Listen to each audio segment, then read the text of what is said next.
So what happens next? Let's bring in our panel. Former CIA officer Buck Sexton, security expert and Shulman Fellow with the Clarion Project, Ryan Mauro, and former CIA station chief who served in Moscow, Iraq, and Pakistan, Daniel Hoffman. Gentlemen, good morning. Daniel, let me start with you down there in Washington. What is next? What are the options here?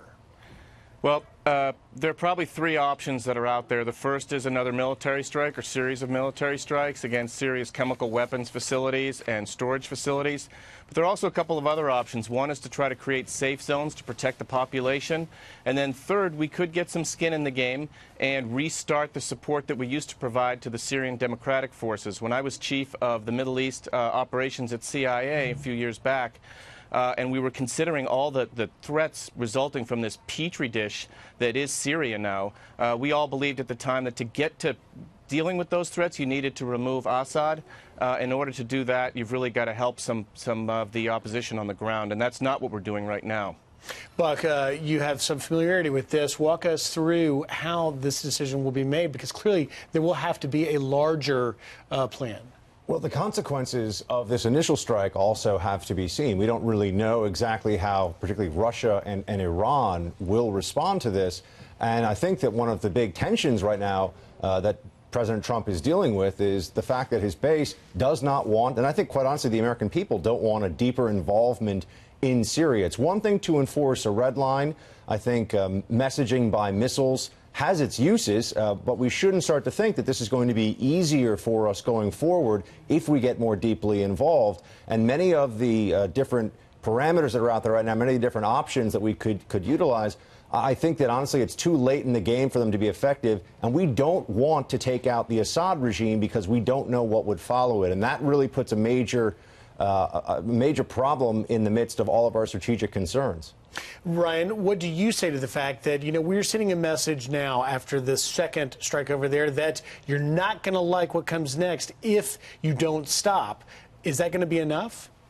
Well, Assad's calculation is going to be, did this work out for me? Overall, if I got a few sites that were bombed, did my territory increase? Am I stronger? And if the answer to that is yes, then he will continue to use chemical weapons. But I think in the near future, what you're going to see is Assad testing us by using non-chemical weapons to commit massacres to see where our red line is on that. It's very possible you're going to see terror plots by Iran and Hezbollah, particularly against our Arab allies, and you are going to see a bombardment of Russian and Assad disinformation coming towards the American audience that's very conspiracy theory in nature, made to make it seem like Putin is some type of hero and Assad is innocent. That's a good point. Daniel, let me ask you, how important is it to counter Russia's narrative, Putin's narrative here, and are we on somewhat of a collision course with Russia? Well, our relationship with Russia is in a pretty serious rough patch right now following their election meddling and their attack with a nerve agent on the defector Sergei Skripal. Putin is messaging his own people. He was very concerned about the results of Arab Spring and the threat that posed for potential populist uprising in Russia.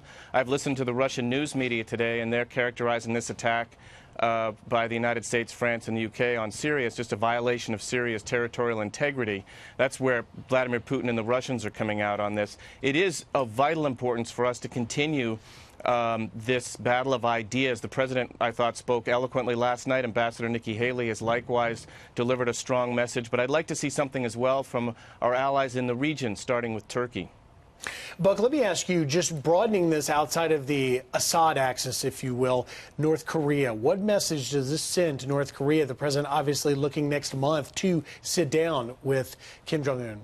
One of the considerations for this strike was the message that it would send to regimes like North Korea and to Russia, specifically for the usage of chemical weapons, even in the very limited context we've seen of assassination. So this does reinforce that bright red line well outside the boundaries of Syria. It also shows the administration is willing to follow through on threats. Much of our foreign policy and national security-based diplomacy is all about the credible threat of force, and we heard a lot about that during the 8 years of the Obama administration, but I think a lot of our enemies figured that they could keep pushing and pushing. Assad, by the way, is a perfect example of that. Did not believe that the threat of force was credible, and rightly so. I think you look at what North Korea has to take away from this, what the Russians, any Russian proxies, Iran, its proxies, Saudis, Hezbollah, and all the rest, they have to see this and recognize that if they cross certain lines, this president is going to take action and there will be consequences. Ryan, I'll give you the last word. How much of this is an inherited problem from the last administration? Oh, so much of it, but even going before the Obama administration, under the Bush administration, there were many Syrian dissidents, some of whom I kind of worked with and did research for, that were saying, look, in the future there's going to be a civil war in Syria, and if you don't start backing the good guys and building up an alternative to Assad, the only alternative you will have will be Islamist terrorists, and that's exactly what has happened. Ryan, Buck, Daniel Hoffman, thank you very much, guys. A lot more coming up on this topic. It's certainly a big story. Many of you just waking up. We'll have more. Thanks, guys. Thanks for being here.